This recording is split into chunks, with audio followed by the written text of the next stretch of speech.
भक्तों, आज के प्रसंग के माध्यम से हम सभी जानेंगे कि कौन से पुत्र की मृत्यु माता पिता से पहले हो जाती है और यह किस पाप के कारण होता है।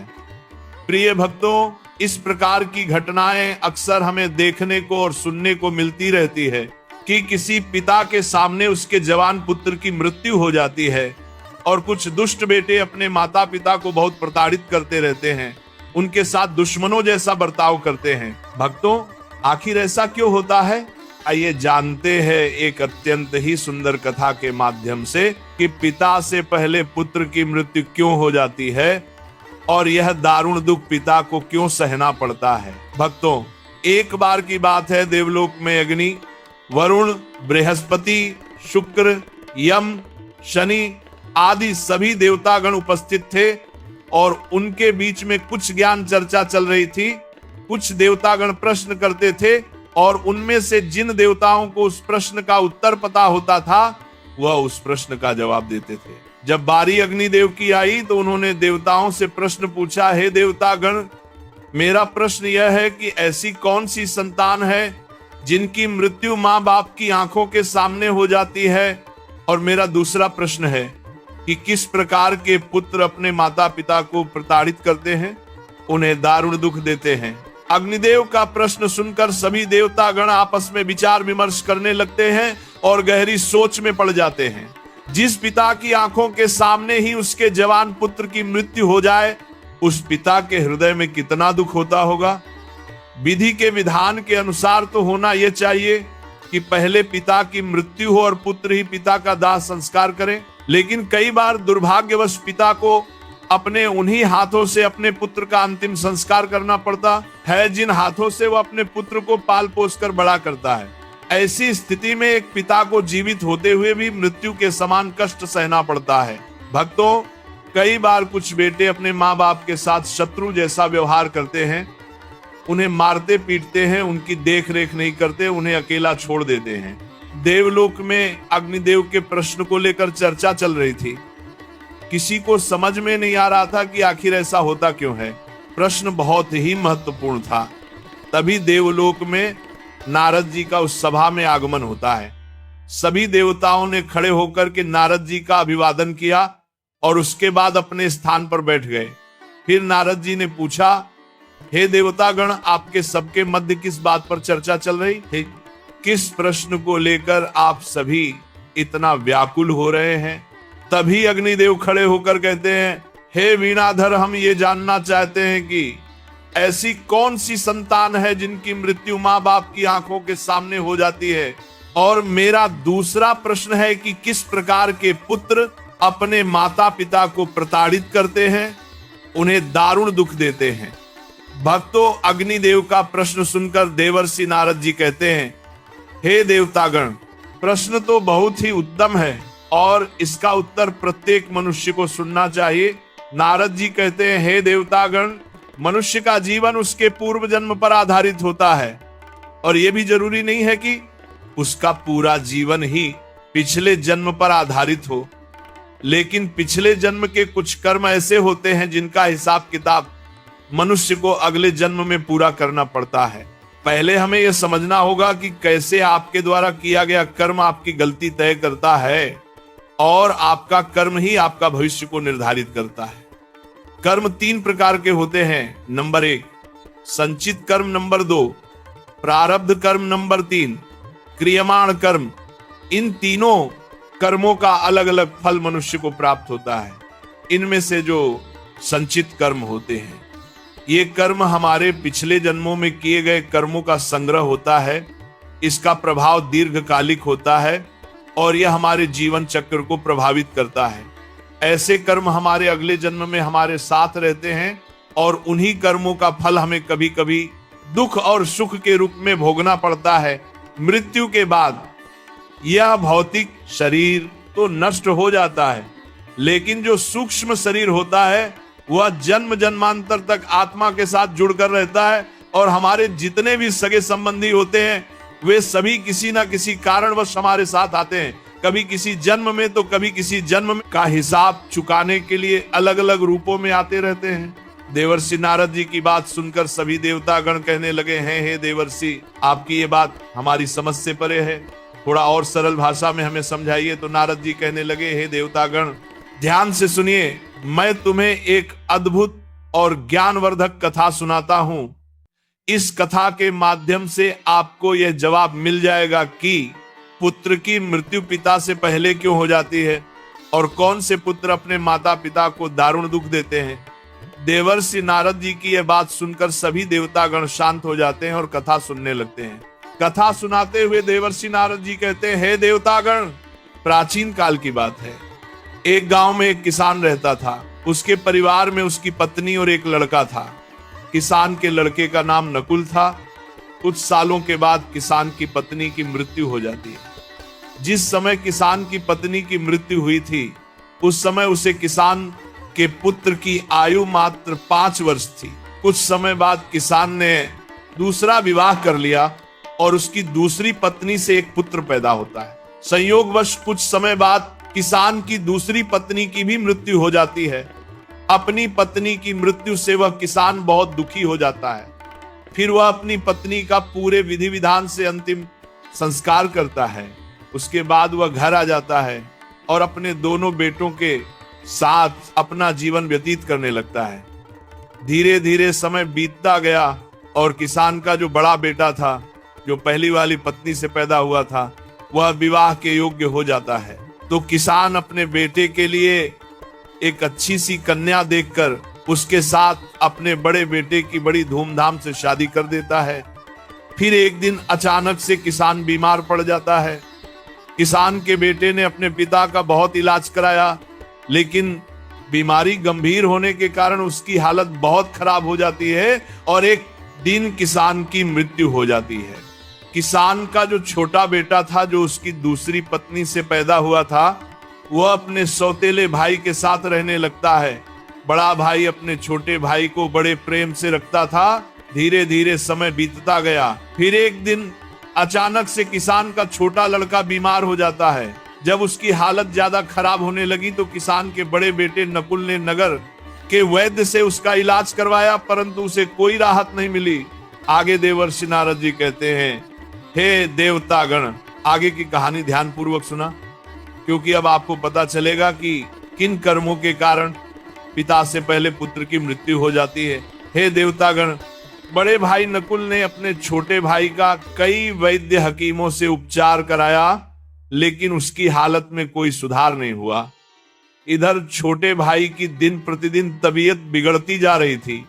उसके इलाज में घर का काफी धन भी खर्च हो चुका था। इलाज कराते कराते बड़ा भाई अब थक चुका था। एक दिन बड़े भाई ने अपनी पत्नी से सलाह की, यदि मेरा छोटा भाई जो सौतेली माँ से उत्पन्न है, अगर ये मर जाए तो हमें इसके इलाज के लिए पैसा खर्च नहीं करना पड़ेगा और जायदाद में भी आधा हिस्सा हमें नहीं देना पड़ेगा। इसके हिस्से की सारी जमीन जायदाद फिर हमारी हो जाएगी। उस दुष्ट भाई को अपने भाई की जान से ज्यादा प्यारी अपनी धन दौलत और भाई की धन दौलत लग रही थी। तभी तो कहते हैं, जिस मनुष्य के पास जितना अधिक धन होता है, वह उतना ही अधिक उस धन के पीछे पागल हो जाता है। किसान के बेटे का यह सुझाव उसकी पत्नी को भी बहुत अच्छा लगा और उसने अपने पति से कहा कि हम इसे मार भी तो नहीं सकते। यदि इसे मार दिया तो लोग समझेंगे कि हमने लालचवश इसे मार डाला है। क्यों ना हम ये काम किसी वैद्य से करवाएं। आप जाओ और किसी वैद्य को धन का लालच देकर उससे कहो कि वह दवाई के बदले मेरे सौतेले भाई को जहर देकर मार दे। इससे किसी को पता भी नहीं चलेगा और कोई रिश्तेदार हम पर शक भी नहीं करेगा। सब लोग कहेंगे कि ये बीमार था, इसलिए बीमारी के कारण इसकी मृत्यु हो गई।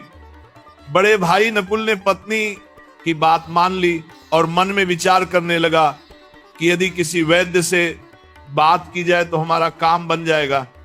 फिर क्या था, बड़े भाई ने ऐसा ही किया। वह वैद्य के पास जाता है और उसे धन का लालच देता है। वह वैद्य पैसे का बड़ा लालची था।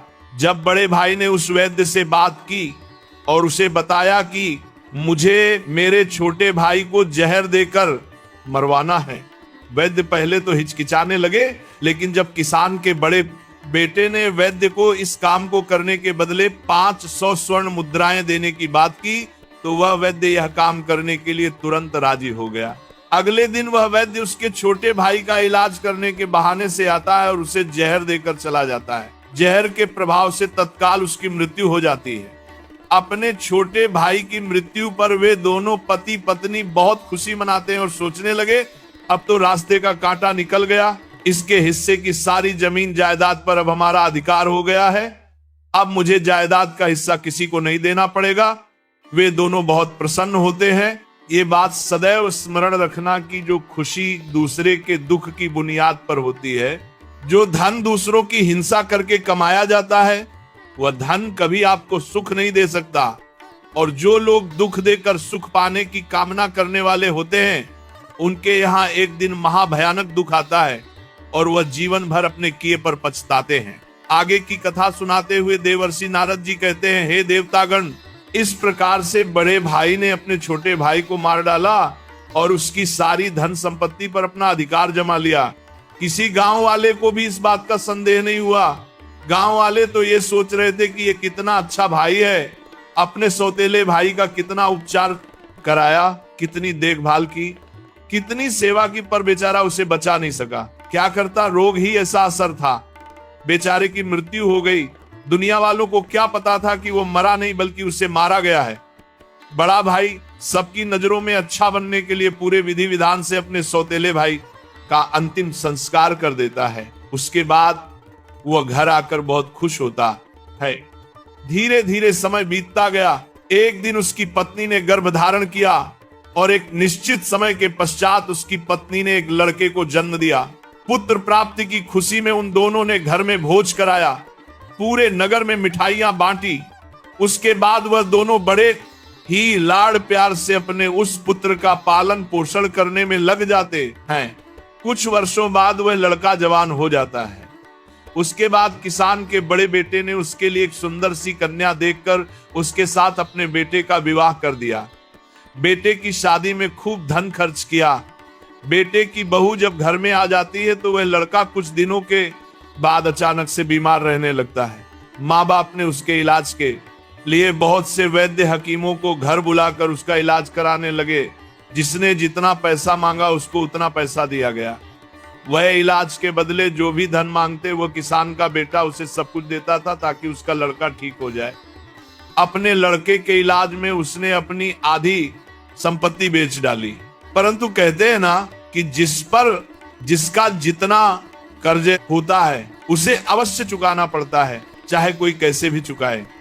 भक्तों, उस लड़के की दिन प्रतिदिन तबीयत खराब होती चली जा रही थी। लड़का बीमारी के कारण मरने की हालत पर आ गया था। उसका शरीर बहुत ज्यादा कमजोर हो गया था।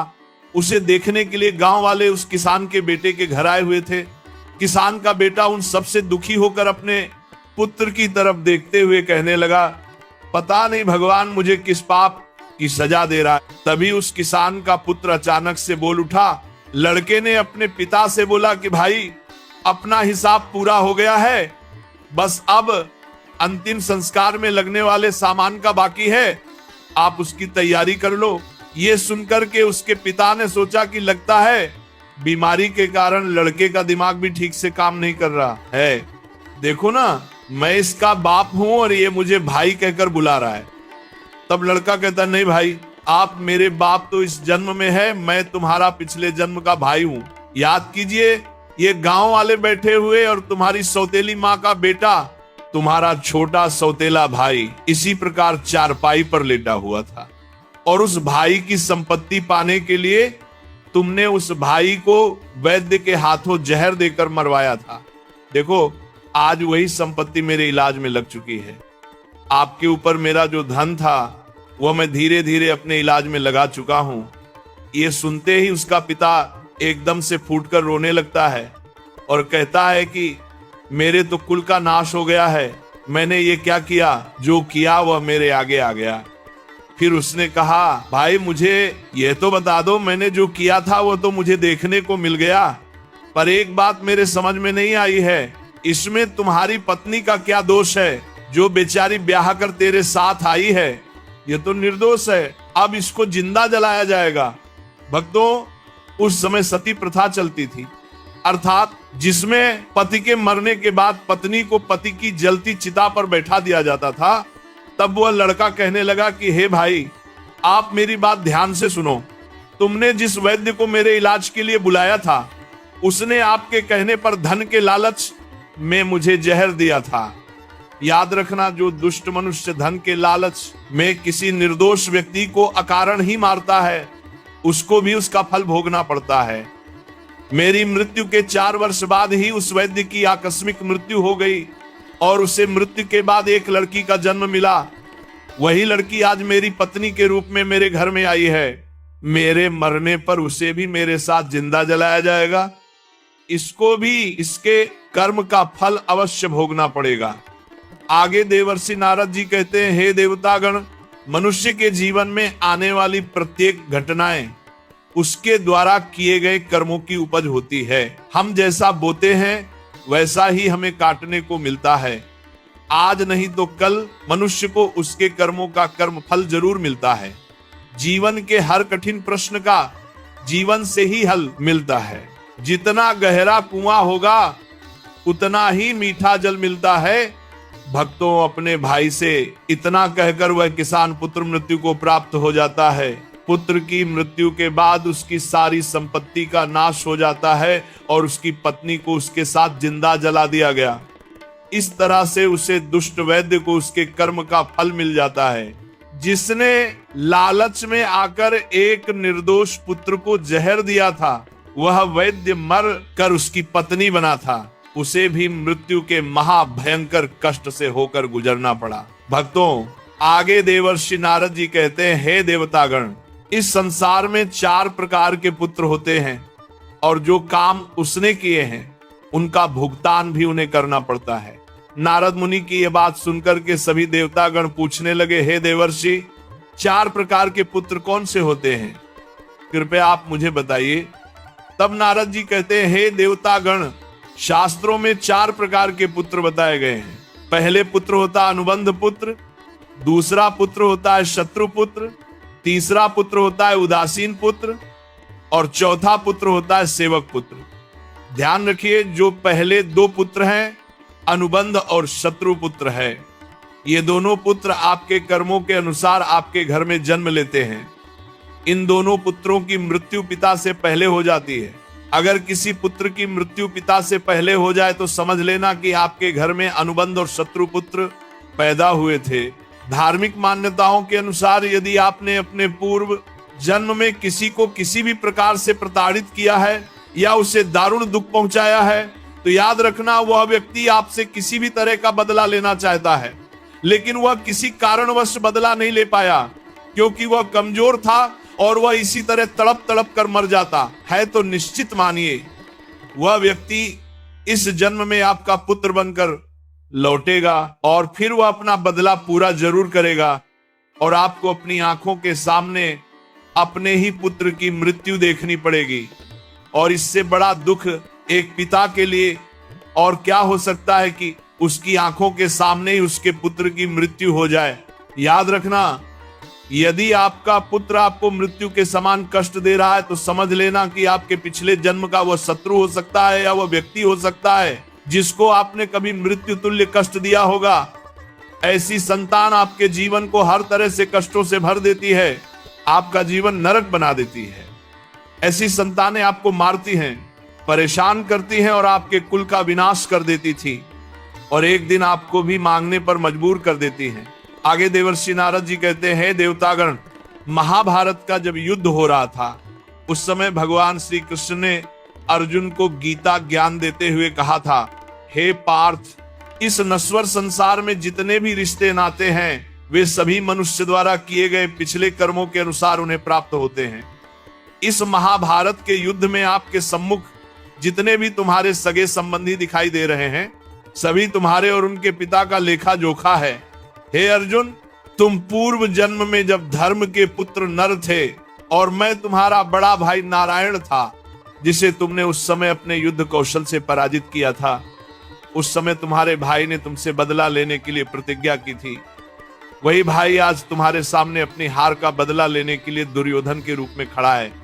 फिर भगवान श्री कृष्ण कहते हैं, हे पार्थ, प्राणी को अपने कर्मों का फल भोगना पड़ता है। जिसका जिस पर कर्ज होता है वह उसका कर्ज कई जन्मों तक चुकाता है। मित्रों, यही बात भगवान श्री कृष्ण ने पितामह भीष्म से कही थी। यह बात महाभारत काल की है। महाभारत का भीषण युद्ध समाप्त हो चुका था। विजेता पांडव सभी भाइयों सहित भगवान श्री कृष्ण के साथ पितामह भीष्म का आशीर्वाद प्राप्त करने गए थे। तभी पितामह भीष्म ने भगवान श्री कृष्ण से पूछा, हे वासुदेव, मैं अपने किन कर्मों की वजह से नुकीले तीरों से बनी शैया पर असहाय कष्ट भुगत रहा हूं?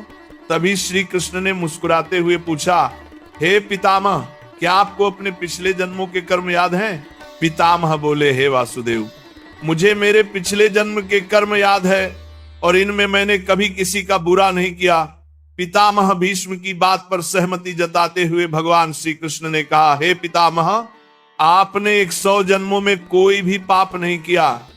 आपको ये सजा आपके 101 जन्म की मिल रही है। 101वें जन्म में आप एक राजा थे और एक बार आप शिकार खेलकर जंगल से गुजर रहे थे और शिकार खेलने के कारण आप बहुत थक गए थे। फिर एक पेड़ के नीचे कुछ देर आराम करने के लिए बैठ गए। तभी उस वृक्ष पर से एक कीड़ा आपके ऊपर गिरा। आपने गुस्से से उस कीड़े को अपने बाण से उठाकर पीछे फेंक दिया। वह कीड़ा पीछे कांटों के ऊपर पीठ के बल जा गिरा और उसकी पीठ में नुकीले कांटे घुस गए। उसे कीड़े ने उन कांटों से निकालने की बहुत कोशिश की, परंतु वह जितनी कोशिश करता कांटे उसे उतना कष्ट देते थे। इस अवस्था में कई दिन तक वह कीड़ा जीवित रहा।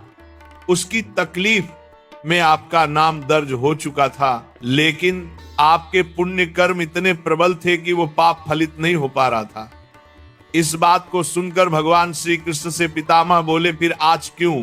पितामह के इस सवाल पर श्री कृष्ण ने उन्हें बताया, दुर्योधन की सभा में जब द्रौपदी का चीरहरण हो रहा था तब उसे बचाने में आप समर्थ थे। इसके बावजूद भी अपने दुर्योधन को रोकने की कोई कोशिश नहीं की। उसी समय आपका सारा पुण्य क्षीण हो गया और 101 जन्म पहले के इस पाप को फलित होने का मौका मिल गया और उसी का परिणाम आज आपको भुगतना पड़ रहा है। मित्रों, जब हम जन्म लेते हैं या फिर जब हम गर्भ में रहते हैं तब हम ईश्वर से यही प्रार्थना करते हैं कि इस बार जन्म लेने के उपरांत हम अच्छे कर्म करेंगे, लेकिन जन्म लेने के उपरांत हम उन बातों को भूल जाते हैं, मोह माया के वश में हो जाते हैं। कर्म के फल कभी ना कभी मिलते ही है। इसीलिए पृथ्वी पर निवास करने वाले प्रत्येक प्राणी को उसके द्वारा किए गए कर्मों का फल भोगना ही पड़ता है और कर्मों के अनुसार ही जन्म होता है। इसलिए कभी किसी प्राणी को नहीं सताना चाहिए, भले ही वह छोटा सा कीड़ा ही क्यों ना हो। आगे देवर्षि नारद जी कहते हैं, हे देवतागण, जो 2 तरह के पुत्र होते हैं, अनुबंध पुत्र और शत्रु पुत्र, जिसके हम कर्जदार हैं और जिनका हमने क्षण लिया है और वो क्षण वापस नहीं दिया तो वो क्षण हमें चुकाने पड़ेंगे। यदि इसी जन्म में चुका दिए तब तो बहुत अच्छा है, और यदि वह दूसरे जन्म में चले गए तो आपको भी यही दारुण दुख झेलने को मिलेगा। वह पुत्र के रूप में जन्म लेगा या भाई के रूप में जन्म लेगा या आपके प्रिय संबंधी के रूप में जन्म लेगा या फिर आप गधा बनेंगे या बैल बनेंगे। किसी ना किसी रूप में आप उन पैसों को चुकाएंगे। आपको कर्ज तो जरूर चुकाना पड़ेगा। यही शाश्वत विधि का विधान है और यही अटल सत्य है। हे देवतागण, इस प्रकार से अनुबंध और शत्रु पुत्र की मृत्यु पिता से पहले हो जाती है और बाकी के जो 2 पुत्र होते हैं उनमें से सेवक पुत्र सबसे श्रेष्ठ पुत्र होता है। ये पुत्र आपको तब मिलता है जब आपने अपने पिछले जन्म में निस्वार्थ भाव से किसी व्यक्ति या गौ की सेवा की होगी, तो वो व्यक्ति आपको इस जन्म में आपको सेवक पुत्र के रूप में प्राप्त होता है और आपकी सारी उम्र सेवा करता है, क्योंकि आपने पिछले जन्म में अच्छे कर्म किए थे। नंबर 4, जो उदासीन पुत्र होते हैं, इनको अपने माता पिता से कोई लगाव नहीं होता है, उनके दुख सुख से इन्हें कोई वास्ता नहीं होता। ये पुत्र विवाह होते ही माता पिता का त्याग कर देते हैं। यदि किसी पिता को अपनी आंखों के सामने अपने पुत्र की मृत्यु नहीं देखनी, तो उसे सदैव यह बात ध्यान रखनी होगी कि उसे कभी किसी का अहित नहीं करना और ना ही किसी से किसी प्रकार का कर्ज ले। अगर ले तो उसका कर्ज उसे वापस कर दे। दूसरी बात, किसी को इतना परेशान नहीं करना चाहिए कि वह तुमसे प्रताड़ित होने लगे और आप उसे कमजोर समझकर उस पर तरह तरह से यातनाएं दे। याद रखना, वह व्यक्ति भी मौका मिलते ही आपसे अपना हिसाब किताब जरूर चुकाने आएगा। मित्रों, अब तो आप समझ ही गए होंगे कि कौन से पुत्रों की मृत्यु पिता से पहले हो जाती है और कौन से पुत्र मां बाप को कष्ट देने के लिए आते हैं। मित्रों, इसीलिए मनुष्य को सदैव सत्य कर्म करने चाहिए, जिससे कि वह अपने पुण्य कर्मों को प्रबल रख सके।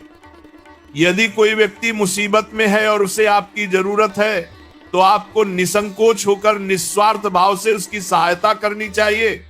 ऐसा करने से आप अपने पुण्य कर्म की संख्या बढ़ा रहे हैं, जिसका फल स्वयं आपको भगवान देते हैं। तो भक्तों, इसी के साथ ये कथा समाप्त होती है। बोलो राधे राधे।